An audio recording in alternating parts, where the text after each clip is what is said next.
Voy a pedirte que por favor mantengas ahí tu Biblia abierta en 1 Corintios, capítulo 11, versículos del 27 al 34, que el pastor Luis acaba de leer. Este es el último mensaje de Pablo hablando acerca de la Santa Cena en el libro de 1 Corintios. Ya el pastor Juan Carlos Chirinos había predicado semanas atrás acerca de una celebración impropia, es decir, cómo muchas veces nos presentamos delante del Señor de una forma incorrecta. Amados, es un peligro que levantemos manos impuras en el momento de la adoración solo porque te gustó la música, pero no entiendes la santidad de Dios. Es peligroso que cantes cosas que realmente tu corazón no vive. Y es dañino para tu propia vida si participas de la cena del Señor no entendiendo lo que significa la Santa Cena y las implicancias de la Santa Cena. Por eso, Pastor Juan Carlos habló sobre una celebración impropia. Podemos estar físicamente en un lugar, pero nuestro corazón totalmente distante. Pastor Luis predicó hace 2 semanas atrás acerca de la Cena del Señor. ¿Qué habló sobre la Cena del Señor? Primero, que nos recuerda su sacrificio. Segundo, que nos recuerda su perdón. Y tercero, nos recuerda su segunda venida. Mire que yo llevo un control de todas las prédicas. Usted lo puede ver ahí. En naranja están los títulos. Los bosquejos y todos los detalles están a consideración en los temas que se predican aquí en la casa del Señor. Porque los pastores nutren mi vida a través del mensaje. Hoy nos toca la última porción, versículo 27 hasta el versículo 34, y he titulado a este mensaje las implicancias de la cena del Señor. Implicancias de la cena del Señor. Como dije hace un momento, Pablo ya termina de hablar de la Santa Cena. Miren su Biblia, capítulo 12, Pablo cambia de tema. No lo miren en mi rostro, miren su Biblia. Mira el capítulo 12, ya cambia de título Pablo y empieza a hablar sobre los dones espirituales. Y creo que el mejor estilo paulino advierte del peligro que toda persona enfrenta al presentarse delante del Señor de forma indigna. Guardando sus distancias, guardando sus diferencias. Antiguamente, en el tiempo de los reyes, de los castillos, época medieval, nadie se podía presentar delante del rey de forma indigna. Uno, si tú ibas triste y al rey le causaba tristeza, tu tristeza te mandaba a matar. No podías presentarte de una forma indigna en tu vestimenta, ni siquiera podías mirar a los ojos al rey, tenías que agacharte para entender que es el soberano sobre esa nación. Guardando sus diferencias, ¿cuánto más merece nuestro Señor, que es el Rey soberano de todo el universo? Pero amados, me temo que domingo tras domingo nos estamos presentando delante del Señor tal cual como nos levantamos, tal cual como queremos, porque por último, el pastor no ve el corazón, pero Dios sí pesa y mide los corazones. Amados, no tomemos a la ligera cómo nos presentamos delante del Señor. Así que vamos a ver 3 implicancias de la cena del Señor. Pero antes, acompáñeme por favor en unas palabras de oración. Señor, en esta mañana, te pido que seas tú ministrando tu gracia sobre nuestras vidas. Señor, somos personas necesitadas de tu gracia y de tu misericordia. Semana tras semana hemos pecado contra ti. Y Señor, perdona nuestras faltas, perdona nuestros pecados. Ayúdanos a ubicarnos en el centro de tu voluntad. Y eso implica doblegar nuestro corazón para entender lo que tu palabra me enseña cómo debo vivir. Disipa cualquier cosa en esta mañana que no nos va a permitir escuchar tu mensaje. Perdona, Señor, cualquier mala actitud de nuestra vida.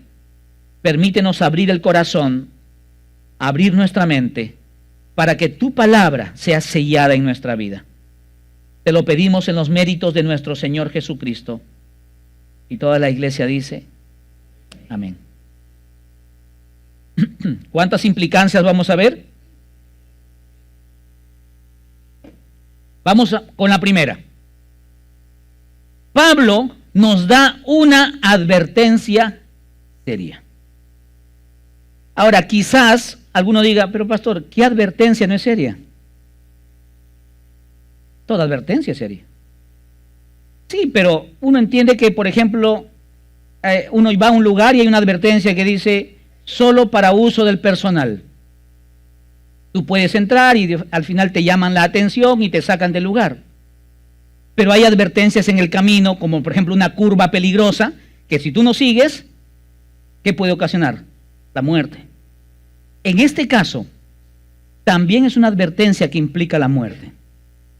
Mira versículo 27 y versículo 30.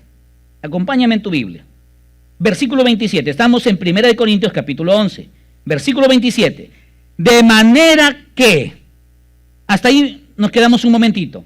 Lo que Pablo está diciendo es, de todo lo expuesto, después de haber anunciado tanto, después de haber entendido todo esto, él dice, en resumen, lo que quiero decir, está diciendo Pablo, porque viene hablando desde el versículo 17 de los abusos de la cena del Señor, la institución de la cena del Señor, y aquí cómo a veces se toma la cena indignamente. Entonces dice el pasaje, de manera que cualquiera que comiera este pan o bebiera esta copa del Señor indignamente, será culpado del cuerpo y de la sangre del Señor. Vamos al versículo 30. Por lo cual, hay muchos enfermos y debilitados entre vosotros, y muchos ¿qué? Duermen. Ya vamos a ir profundizando en cada una de estas expresiones. Cuando Pablo dijo que nadie debe tomar en forma indigna la cena del Señor, se dirigía a los miembros de la iglesia que estaban participando de la comunidad cristiana. Es decir, a nosotros, que participamos de la cena del Señor, que asistimos a la casa del Señor, que cantamos al Señor, que cargamos una Biblia. Y Pablo está diciendo, ¿entienden lo que hacen? ¿Entienden lo que cantan? La expresión indignamente es un adverbio que indica hacer algo de forma inapropiada. Perdóname el ejemplo que voy a usar. Considero que nadie tiene la cabeza de así como se levante con su ropa de dormir, así como duerme, venga a la casa del Señor. De repente el marido con su polo con hueco, la esposa con su pijama matapasión. Considero que nadie viene así como considera y como quiere a la casa del Señor. Entendemos que físicamente hay una forma adecuada para venir a la casa del Señor. ¿Y por qué no lo entendemos así también internamente? ¿Por qué no preparamos así también nuestro corazón? Pablo se refiere a esa manera de pensar, actuar o sentir. Y amados, podemos estar en la casa del Señor con un corazón totalmente distorsionado de las cosas del Señor. Pablo se refiere a cómo yo tomo con seriedad el estar en la presencia de Dios. ¿Qué pasaba en la iglesia de Corinto? Porque recuerda que Pablo le está escribiendo a la iglesia de Corinto. Bueno, la historia relata, cuando leemos desde el capítulo 1, la historia relata que había, en resumen, 4 cosas que los hermanos de la iglesia de Corinto estaban viviendo. Mira el siguiente cuadro. He colocado en un lado qué pasaba en la iglesia de Corinto y he colocado en otra línea a qué nos ha llamado el Señor. Es decir, lo que vivía la iglesia y lo que debería vivir la iglesia. ¿Qué pasaba en Corinto? Primero, algunos tenían una actitud divisiva. Se formaban facciones, grupitos. No que yo soy de tal líder, no que yo soy de tal líder, no que a mí me predicó tal. y no tenían ningún problema en que un grupo hablaba mal de otro. Y eso vivían en la iglesia de Corinto. Claro, yo sé que eso en la iglesia hoy en día no existe, ¿no? Eso no hay en la iglesia, ¿no? Que algún hermano hable mal de otro, eso no existe en la iglesia. En otras iglesias existe. ¿A qué nos ha llamado el Señor? Primera de Corintios, capítulo 1, versículo 10. Os ruego pues, hermanos, por el nombre de nuestro Señor Jesucristo, que habléis todos una misma cosa, y que no haya entre vosotros divisiones, sino que estéis perfectamente unidos en una misma mente y en un mismo parecer. Amado, cuando tu corazón se distancia de algún miembro de la iglesia, cuando tu corazón tiene algo en contra de tu líder, estás dividiendo la iglesia.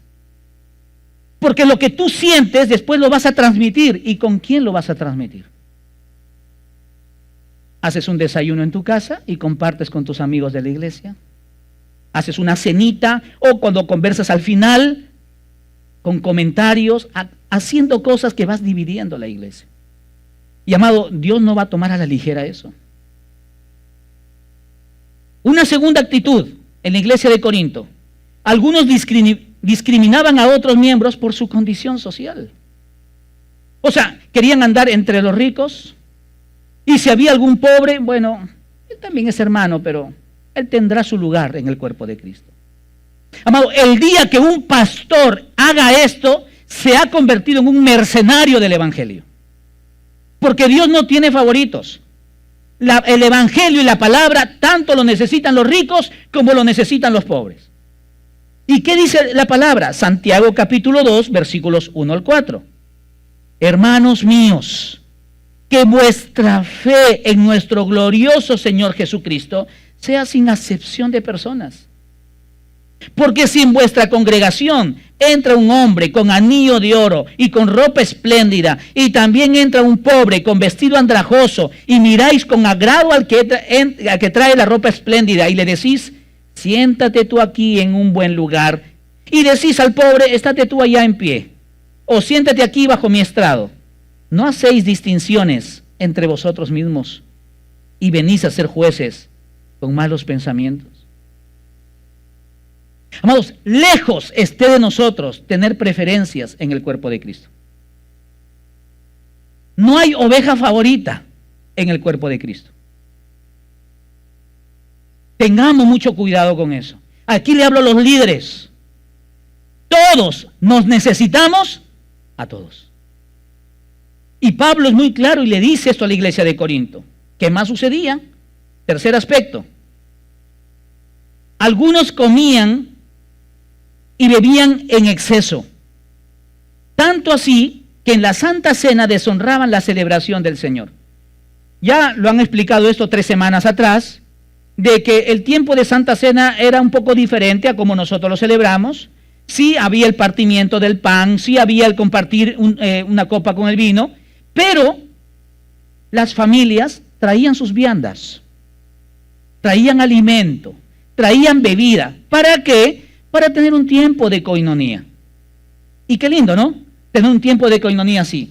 Quizás esta es una de las cosas que una iglesia grande pierde mucho el día domingo. Dios me ha permitido ir a iglesias a predicar la palabra, donde son 30 hermanos toda la congregación. Y qué lindo es que al final dice, pastor, aquí vamos a almorzar. Y un hermano trae el arroz, otro trae la papa, el otro trae el pollito, el otro trae el refresco. Y todas las familias de la iglesia unidas para compartir juntos. ¡Qué lindo! Comunión. Es difícil aquí, siendo muchos, ¿verdad? Pero ¿qué pasaba con la iglesia de Corinto? Empezaron las disputas. Empezaron a mirarse el uno al otro. Entonces decía, el hermano ha traído chicha. Y a la próxima semana yo traigo chicha, limonada y maracuyá. Y lo traían, ¿ah? Y lo ponían a la mesa y todavía lo miraban al hermano. ¿Quiere un poquito? El hermano ha traído pan con atún. Yo voy a traer pan con pavo. Y empezaron una suerte de disputa para ver cuál era la mesa mejor que otra. Mira lo que pasaba en la iglesia. ¡Qué vergüenza! Claro, quizás hoy no se compite de la misma forma, pero hay gente que compite quién tiene el mejor carro, quién tiene la mejor casa. ¿Qué dice la palabra? Primera de Corintios, capítulo 11, versículos 21 y 22. Porque al comer, cada uno se adelanta a tomar su propia cena, y uno tiene hambre y otro se embriaga. Pues ¿qué? ¿No tenéis casas en que comáis y bebáis? ¿O menospreciáis la iglesia de Dios y avergonzáis a los que no tienen nada? ¿Qué os diré? ¿Os alabaré? Dice Pablo. Y al estilo paulino, en esto no os alabo en nada. O sea, la Santa Cena, ese tiempo sublime que había sido preparado para tener comunión unos con otros, ellos llegaban, colocaban sus cosas en la mesa y se ponían a comer sin importar si venía el otro, si venía el de acá, si algún hermano venía. Qué falta de amor, qué falta de unidad. Una cuarta cosa, algunos no reconocían que el pan y el vino simbolizaban la muerte expiatoria de Jesús. Ya todo se había convertido casi en un mercado. Ya se reunían más para comer, más para beber. Ya lo hicieron más una fiesta humana que una fiesta espiritual. Por eso 1 Corintios 11:29 dice, de manera que cualquiera que comiere este pan o bebiere esta copa del Señor indignamente, será culpado del cuerpo y de la sangre del Señor. Amados, Dios toma con seriedad cómo nos presentamos delante de Él. La pregunta es, ¿no será que algunos hoy en día están participando de la Santa Cena de la misma forma como los corintios participaron? Dice el pasaje, sin honrar el cuerpo de Cristo. Es decir, no les interesa lo que significa realmente la Santa Cena ni cómo participan. La idea simplemente es participar. Cierto día, ustedes ven que aquí como pastor estamos en un atrio más alto donde están ustedes, entonces de aquí se aprecian las cosas. Cierto día, en un día de Santa Cena, era notorio que un niño la mamá estaba de pie con el trozo de pan y la copa con el vino, y el niño le jalaba la blusa, le jalaba el pantalón. No sé lo que sucedía, pero en un momento noté que la señora le dio a tomar un poquito y le dio parte del pan. Amados, eso no es gracia para mí. Es falta de respeto al tiempo sublime de la Santa Cena. La Santa Cena no es para compartir un pan y un poco de vino para saciar el estómago porque hemos venido sin desayuno. Es un tiempo en el cual recordamos la muerte de Cristo. Esos símbolos del pan, el cuerpo, y la copa con el vino, la sangre de Cristo. Debe ser un tiempo muy espiritual en el cual recordamos esa reconciliación de Dios con el hombre. Y la palabra dice, cualquiera que actúa así, que participa de la Santa Cena. Claro, muchos dirán, yo soy bautizado, yo participo. El punto no es si eres bautizado, el punto es en qué condición espiritual está tu corazón. En lugar de honrar el sacrificio de Cristo, participan de la culpa de los que lo habían crucificado. Lee lo siguiente en pantalla. En realidad, nadie es digno de participar de la cena del Señor. Todos somos pecadores, salvados por gracia, invitados a la mesa del Señor para participar de su cena. Es la gracia de Dios que nos ha hecho esta invitación para participar de la cena del Señor. Y Pablo da instrucciones específicas acerca de cómo participar de esto. Versículo 26, la reverencia, versículo 27. Lee lo siguiente. La Santa Cena no es un simple rito, sino un sacramento dado por Cristo para ayudarnos a fortalecer nuestra fe. Porque como predicó Pastor Luigi hace 2 semanas, nos recuerda el sacrificio de Cristo, nos recuerda el perdón de nuestros pecados y nos recuerda que Cristo viene pronto. ¿Cómo voy a anunciar eso de una forma indigna? Es como atreverme a predicar la palabra estando en pecado. Dios no lo va a tomar a la ligera. Y escuchen bien, mis amados hermanos, versículo 30. Por lo cual hay muchos enfermos y debilitados entre vosotros, y muchos duermen. Es decir, hay implicancias por cómo nos presentamos delante del Señor, como una burla delante del Señor. Y cuando el pasaje dice aquí, y muchos duermen, no me refiero a como algunos en este momento están orando por mí, que veo, sino me refiero a que, y muchos ya partieron de este mundo. El hecho de que algunos de los miembros de la congregación de Corinto habían muerto puede haber sido un juicio sobrenatural sobre la iglesia de Corinto. Y ese tipo de juicio disciplinario resalta la seriedad de la cena del Señor. Amado, escúchame lo que voy a decir. No en todos los casos, pero ¿no será que tu enfermedad es producto de tu falta de integridad delante del Señor? ¿No será que la situación la cual estás viviendo es producto de tu falta de honestidad delante del Señor? Dios usa algunas veces la enfermedad o la muerte como castigo o juicio. Y el Nuevo Testamento es muy claro en este asunto. Pastor, ¿qué está diciendo usted? ¿Que acaso alguna enfermedad puede ser producto de mi pecado? Sí. ¿Alguna muerte puede ser producto de mi pecado? Sí. Y la palabra lo dice. Si quieres te cito 2 ejemplos. El libro de los Hechos. Hechos capítulo 5, Ananías y Zafira. ¿Qué pasó con ellos? Vendieron su propiedad a cierto precio, ¿cierto? Vinieron y quisieron estafar al Señor, engañar a los santos, engañar a la iglesia. Se confabularon para mentir. ¿Y qué es lo que hizo el Señor? Los eliminó. La muerte de Herodes Agripa I, Hechos capítulo 12, no le dio la gloria a Dios. Y Dios no tomó a la ligera su actitud. Amado, sería bueno examinarnos. ¿Por qué vivimos lo que vivimos? ¿No serán algunas consecuencias de nuestra falta de integridad delante de Dios? ¿De no ser honestos con Dios?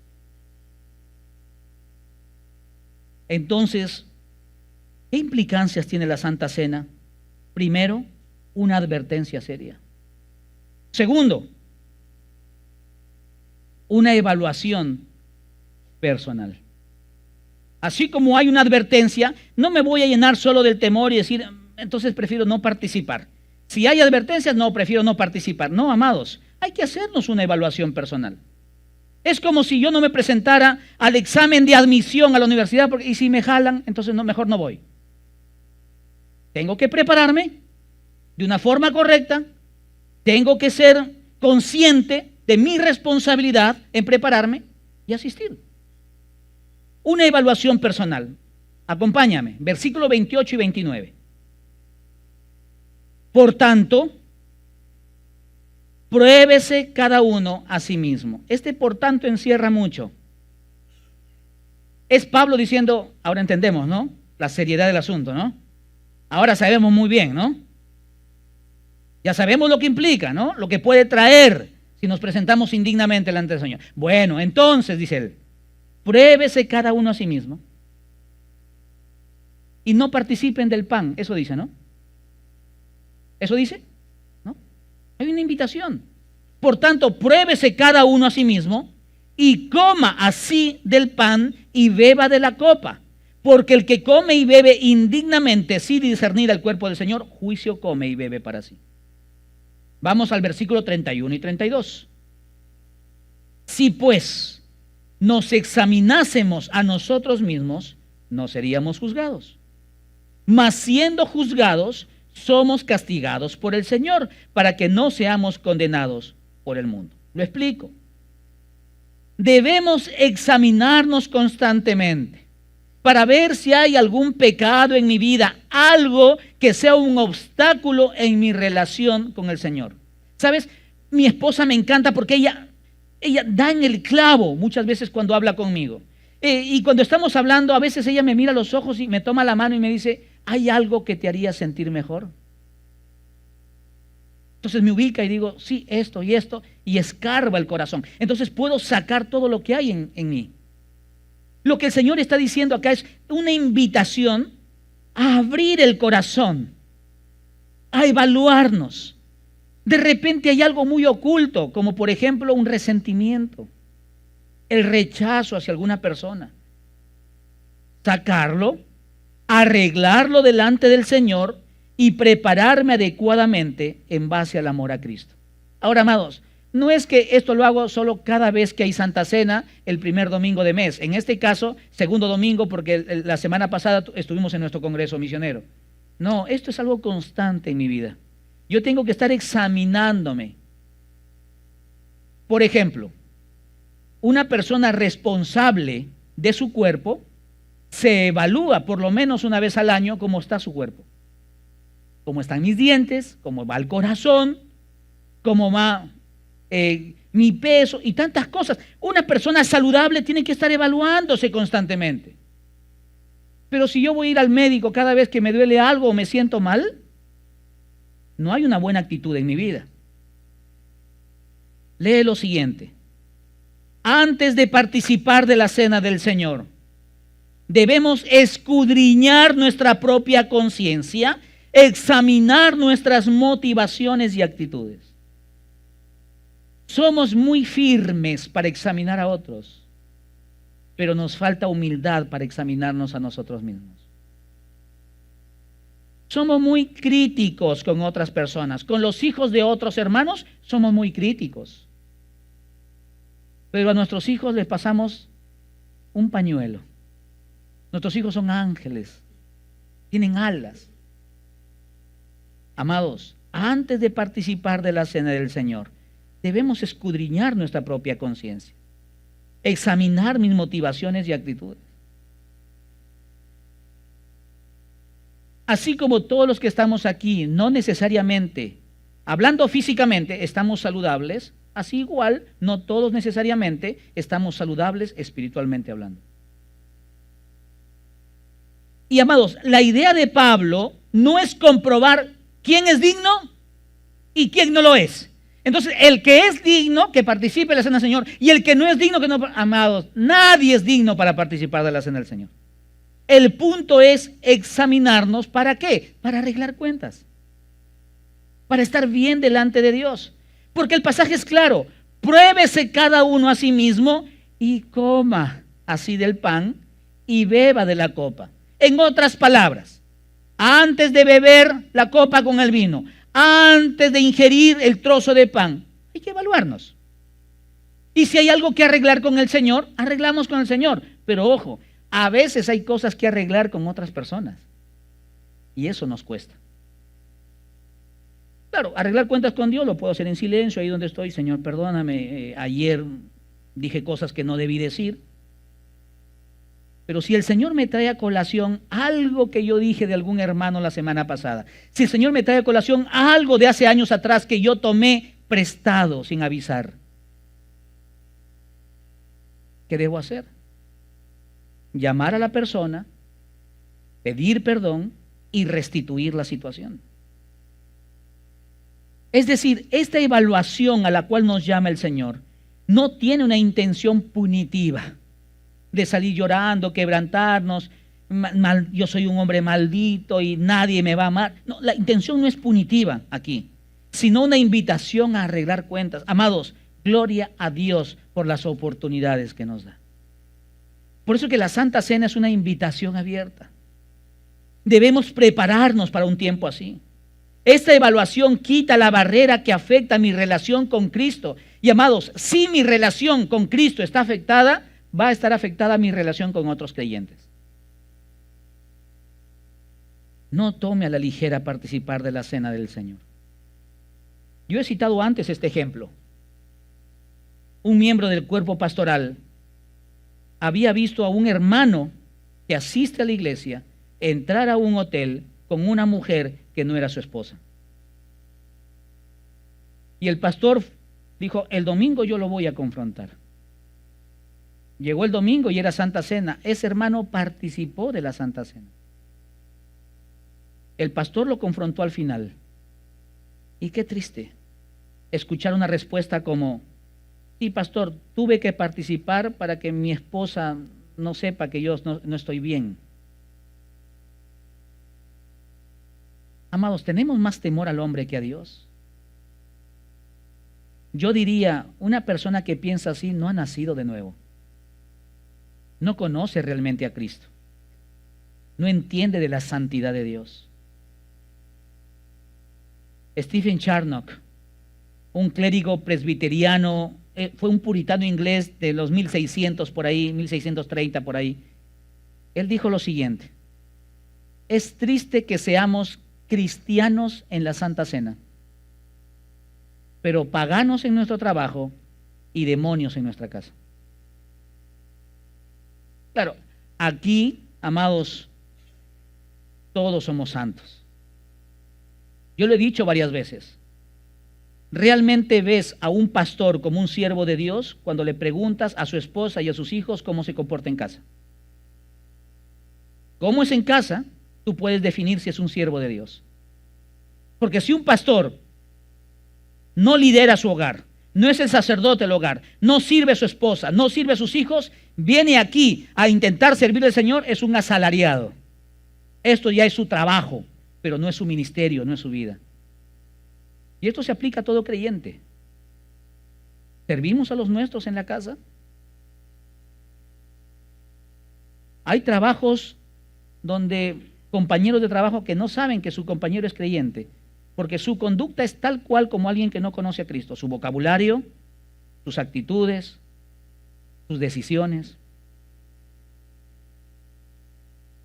Algo muy común, el rencor, el resentimiento, porque N veces, amados, cuando trato con personas, porque todas las semanas tengo consejería con hermanos de la iglesia y gente de afuera, toda la semana, amados, hay gente resentida en la iglesia. Hay gente destemplada en el templo. La palabra es clara. Mateo 5, 23, 24. Por tanto, si traes tu ofrenda al altar y ahí te acuerdas que tu hermano tiene algo contra ti, deja ahí tu ofrenda delante del altar y anda, reconcíliate primero con tu hermano y entonces ven y presenta tu ofrenda.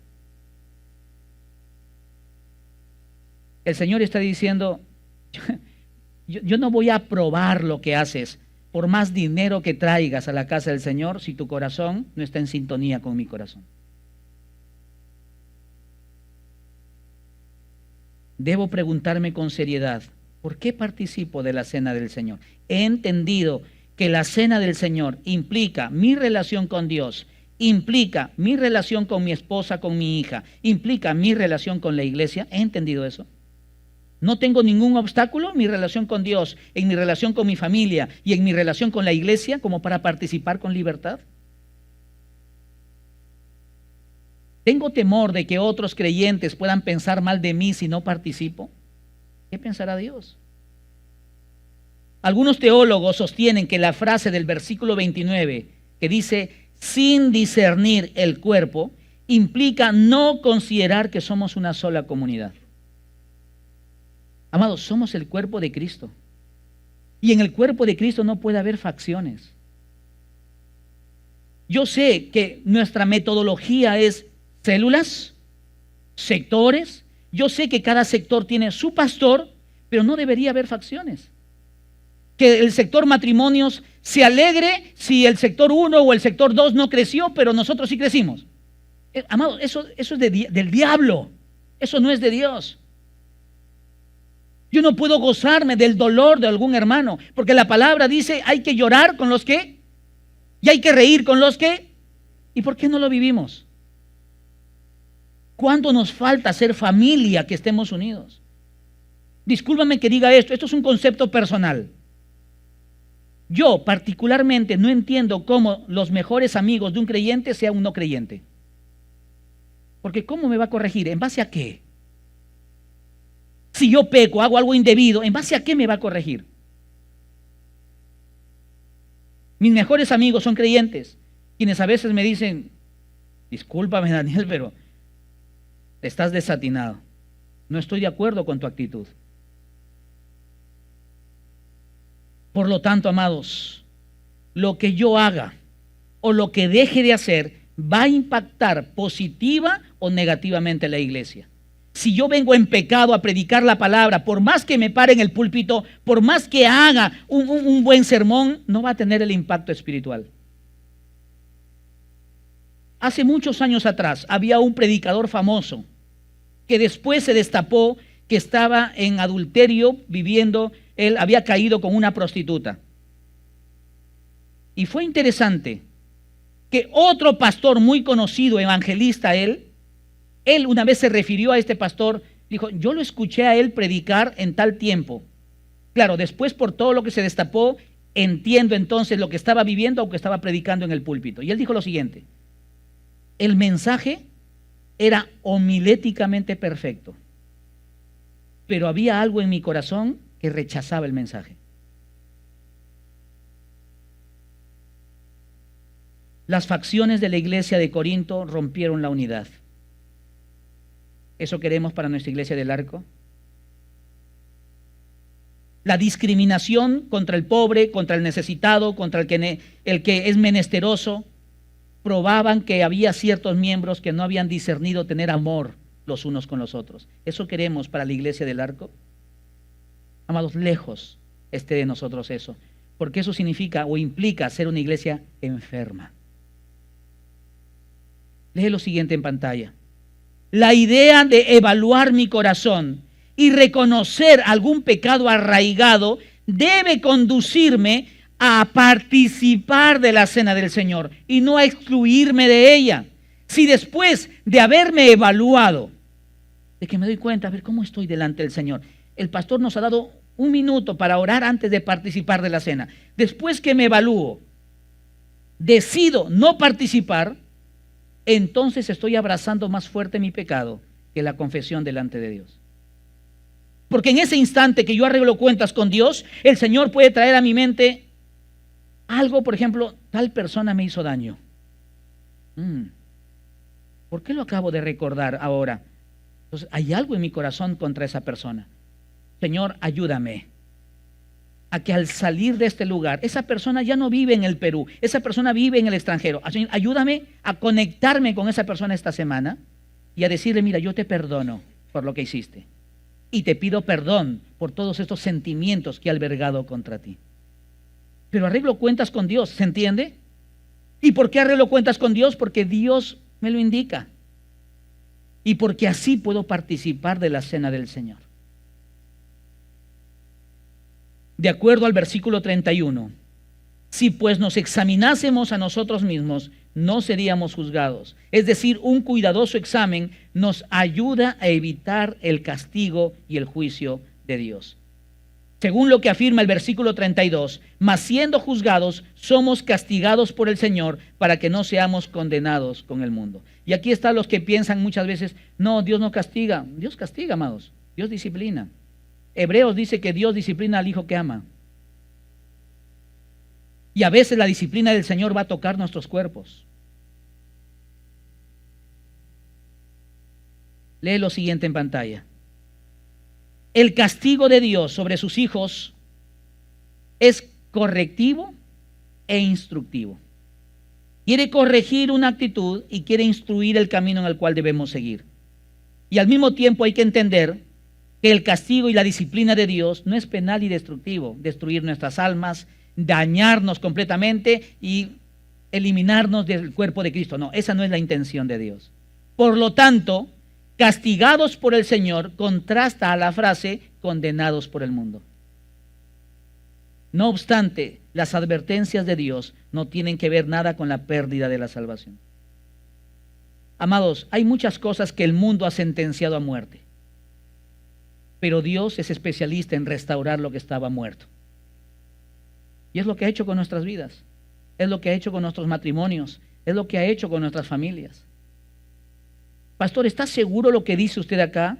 ¿Recuerdas el caso de 1 Corintios capítulo 5? Donde el hijo un muchacho se estaba acostando con la mujer de su padre. Y eran hermanos de la iglesia, ¿eh? No estamos hablando gente del mundo, eran gente de la iglesia. Y muchos hermanos de la iglesia habían dejado pasar ese pecado, pero Dios no. Y Pablo sentencia esto, y Pablo dice en 1 Corintios capítulo 5, versículo 5, dice que ese muchacho se ha entregado a Satanás para destrucción de su cuerpo, pero salvación de su alma. ¿Qué significa eso?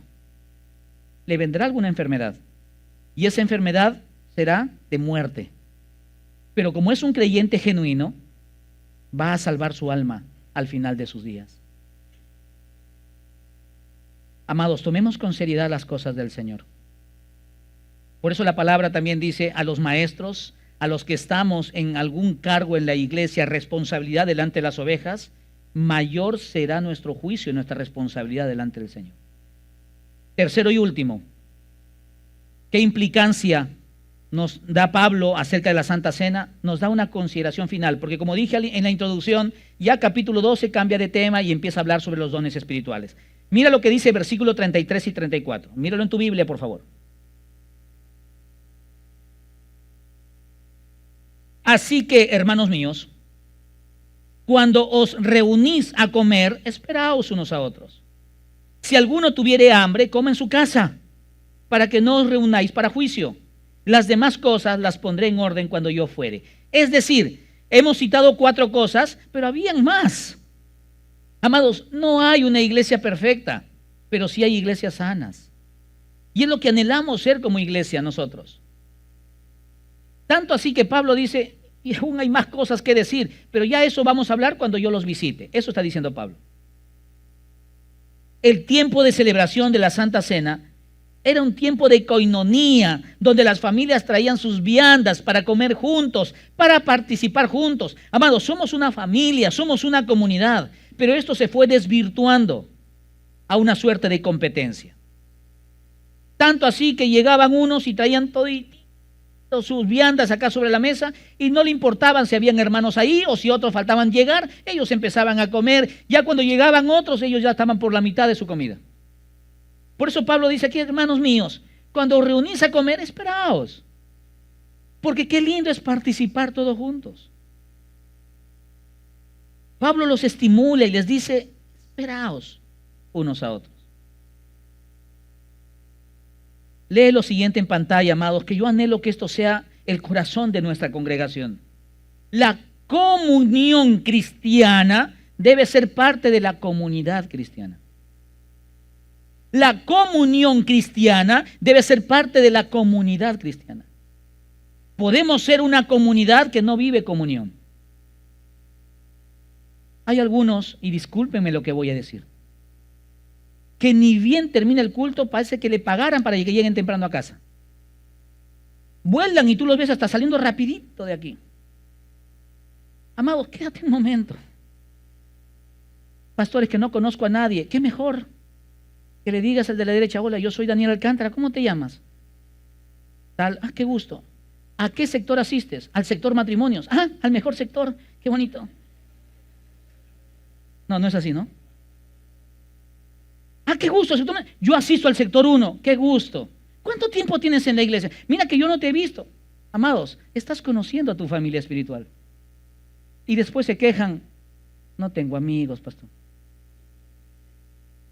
Paro solo, pastor. Pero hermano, quédate. Pastor, ya el domingo me paré en la reja, nadie me hablaba. Habla tú. Toma la iniciativa. Amados, debe ser nuestro anhelo. ¿Sabes?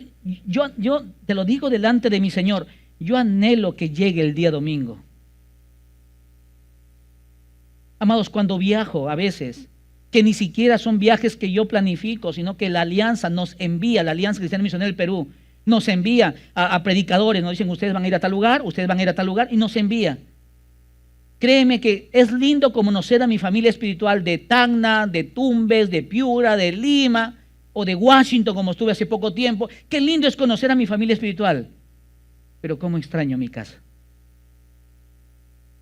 Cómo extraño pararme en esa reja y abrazarles a ustedes, porque son mi familia. Y debe haber un anhelo en nosotros de estar juntos para adorarle al Señor.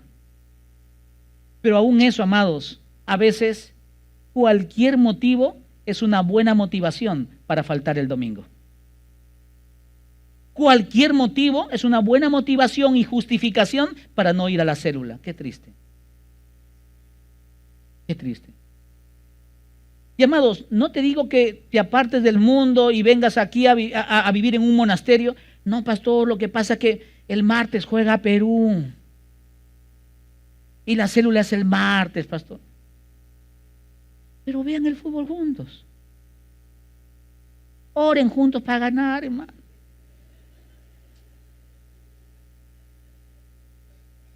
Pero estamos juntos, en armonía. Y coordinen, uno que traiga la canchita, el otro que traiga la chichita, el otro que traiga el pollo a la brasa y el otro me llama y me invita. Qué lindo sería. Lindo sería. Amados, debe ser nuestro anhelo llegar a la casa del Señor y estar juntos en armonía. Participar de la cena con integridad de corazón. De saber que el que está a mi derecha y el que está a mi izquierda tienen las mismas luchas y tentaciones que yo tengo, pero si estamos firmes es por la gracia del Señor. Y si estamos aquí es porque nos une una identidad en Cristo Jesús. Debo anhelar participar de una manera amorosa, ordenada y unida. Lee lo siguiente en pantalla. Pero no podemos amar al que está sentado en el trono, nuestro Señor, si no amamos al que está sentado a nuestro costado, nuestro hermano.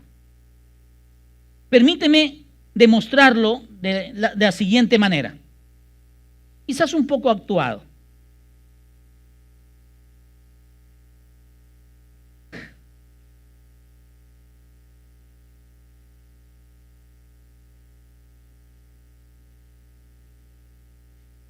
Eso a veces vivimos en la casa del Señor.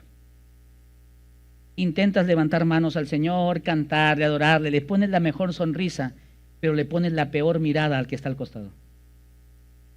Por lo que dijo, por lo que hizo, por lo que hace, o a veces puede ser una envidia por lo que tiene, por lo de acá, por lo de allá. Amado, si tu corazón está enfermo, vas a enfermar la iglesia. Pero si tu corazón es sano, vas a ayudar a que la iglesia sea santa para su Señor. Parece que Pablo no perdió los papeles, pero estaba molesto con las situaciones que pasaban en la iglesia. Mira el punto que el versículo 34 dice, y si alguno tuviere hambre, coma en su casa, pues. Es decir, no intente vivir de apariencias acá y traer tanta comida para que los demás vean cuánto tienes tú. Hay muchas cosas que aprendí en mi hogar, en la familia Alcántara Ortega, con papá y mamá. Una de ellas es que todas las semanas, excepto cuando viajábamos, pero todas las semanas alguien había en la casa para tomar desayuno o almorzar o tomar lonche. Y le compartíamos el evangelio o compartíamos la fe porque eran hermanos de la iglesia o eran hermanos de otra congregación o eran vecinos o era alguien que no conocía a Cristo, y es algo que no deseo perder en mi propia familia Alcántara Obando.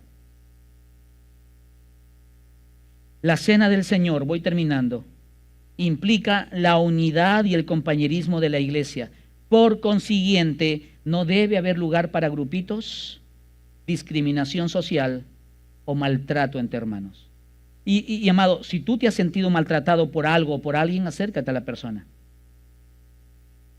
Perdóname que ponga este ejemplo, Dani, perdóname que ponga este ejemplo. Dani, mira, la semana pasada yo te saludé, te di la mano y tú te pasaste de frente. Eso me hizo sentir mal, varón. Yo sé que de repente no fue tu intención, pero te lo digo porque no quiero que haya algo en mi corazón. Eso es sano, ¿no? Pero si lo tengo en mi corazón, no se lo digo, lo guardo una semana, lo guardo un mes, lo guardo un año, eso se puede formar un resentimiento. Y después la vez que él me saluda, ¿qué tal? ¿Cómo está, hermano? ¿Qué tal? Ya el corazón está duro, porque no arreglé cuentas delante del Señor. Termino con esto que saldrá en pantalla. La cena del Señor describe las buenas nuevas de la muerte y resurrección de Cristo por los pecadores. La ceremonia incluye 3 miradas. La primera, mirada es hacia atrás. Contemplar la muerte de Cristo y esa obra de restitución, de redención a favor de la humanidad. La segunda mirada es hacia adentro, hacia nosotros mismos. ¿Cuál es mi condición delante de Dios? Y la tercera mirada es hacia adelante, a la gloriosa venida de Jesucristo. Amados, puede ser que estemos enfrentando tiempos difíciles, pero hay una hermosa esperanza. Cristo viene pronto por su iglesia. Toda enfermedad se acabará. Toda lengua confesará que Jesucristo es el Señor. Estuve preparando en la semana el sermón y yo estaba en mi oficina en casa. Mi hija subió y me dijo, ¿quieres agua? Me había traído agüita. Gracias, hijita. Yo no se lo había pedido, pero me lo trajo, me lo puso ahí y se paró a mi costado. Yo me daba cuenta que me estaba solo observando y yo seguía estudiando el pasaje. Y la escuché llorar. Y empezó a llorar mi hija. Y yo volteo y la miro y veo que estaba mirando una foto, que es la foto cuando Sonia y yo nos casamos, y están los padres de Sonia a un costado y mis papás a otro costado. Y ella así acariciaba la foto y era la imagen de mi madre. Y lo acariciaba y decía, mi tatita, cuánto extraño a mi tatita. Y yo la miré y la contemplé y le dije, pero tú sabes cuál es el final de la historia, ¿no? Sí, me dijo, la volveremos a ver. Amados, hay una esperanza de gloria, que es la cual es, veremos cara a cara a nuestro Señor Jesucristo. Y la Santa Cena implica eso. Recordar la obra de Jesucristo de tomar nuestro lugar. Y de que un día, no sé si mañana o dentro de 10 años, el Señor volverá por su iglesia. Y podremos estar con Él cara a cara. Lo primero que voy a hacer es besar sus pies y besar sus mejillas. Y abrazarle tan fuerte y decirle gracias por amarme tanto, aún en mi triste condición.